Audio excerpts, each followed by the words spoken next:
Hello! నేను మీ సంధ్యాని. నేను చాలా బాగున్నాను. మీరు కూడా బాగుండాలని మనస్ఫూర్తిగా కోరుకుంటున్నాను.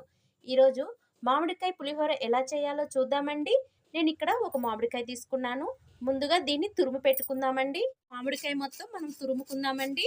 నేనిక్కడ మామిడికాయ చెక్కు తీయట్లేదు. మామిడికాయని ఇలా తురిమి పక్కన పెట్టుకున్నానండి. ఇప్పుడు ముందుగా ఉడకబెట్టుకున్న రైస్‌ని ఒక బౌల్‌లోకేసుకుందాము. ముందుగా ఈ వేడి రైస్‌లోకి 2 రెమ్మల కరివేపాకు కట్ చేసేసుకుందామండి. ఇప్పుడు 2 టేబుల్ స్పూన్ ఆయిల్ యాడ్ చేసుకుందాము.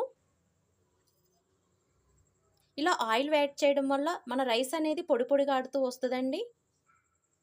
మనం ముందుగా తురుము పెట్టుకున్న మామిడికాయని యాడ్ చేసుకుందామండి. ఇక్కడ మీ పులుపుని బట్టి మీరు మామిడికాయ తురుము యాడ్ చేసుకోవాలి. చిటికెడు పసుపు యాడ్ చేద్దాము. ఇప్పుడు వీటన్నిటిని మంచిగా ఒకసారి కలపెట్టేద్దామండి. కరివేపాకు వేడి రైస్‌లో యాడ్ చేయడం వల్ల స్మెల్ బావుంటదండి. రుచికి తగినట్టు సాల్ట్ యాడ్ చేసుకోవాలి. అంతా వేడి రైస్‌లో కలిపేసుకున్నానండి. చాలామంది మామిడికాయ తురుముని పోపులో పెట్టుకుంటారు. కొంతమంది అయితే ఇట్లా వేడి రైస్‌లో పెట్టుకుంటారు. నేనైతే వేడి రైస్‌లో పెట్టుకున్నానండి. వేడి రైస్‌లో పెట్టుకోవడం వల్ల మామిడికాయ తురుము అనేది మగ్గిపోతది.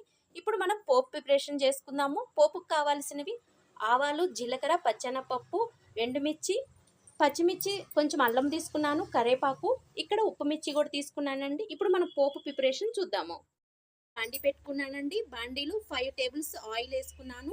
ఆయిల్ వేడెక్కినాక ముందుగా మనం ఉప్పు మిర్చి వేయించుకుందామండి. సిమ్లో పెట్టుకొని ఉప్పు మిర్చిని వేయించుకోవాలండి. హైలో పెడితే ఉప్పు మిర్చి అనేవి మాడిపోతాయి. ఉప్పు మిర్చి వేగిపోయాయి. ఒక ప్లేట్లో తీసుకున్నాము. బాండీలో ఆవాలు, జీలకర్ర, పచ్చెనగపప్పు, పల్లీలు యాడ్ చేసుకున్నామండి.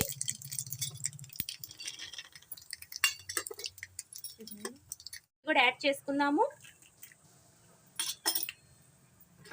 అన్ని మంచిగా సిమ్లో పెట్టుకొని వేయించుకుందామండి. ఇప్పుడు అల్లం ముక్కలు, పచ్చిమిర్చి ముక్కలు కూడా యాడ్ చేసుకుందాము. కరివేపాకు అన్ని సిమ్లో పెట్టుకొని వేయించుకుందామండి.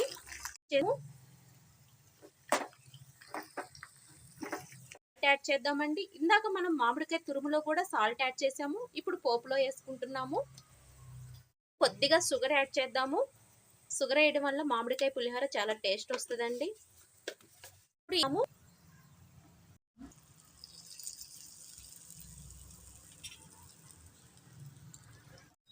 పోపు అంతా మంచిగా రైస్లో కలిసేటట్టు కలపెట్టుకుందాము.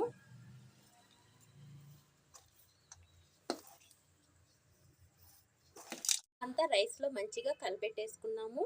ఇప్పుడు ఫైనల్గా మనం ముందుగా వేయించి పెట్టుకున్న ఉప్పు మిర్చి కూడా మన పులిహోరలో యాడ్ చేసుకోవాలి.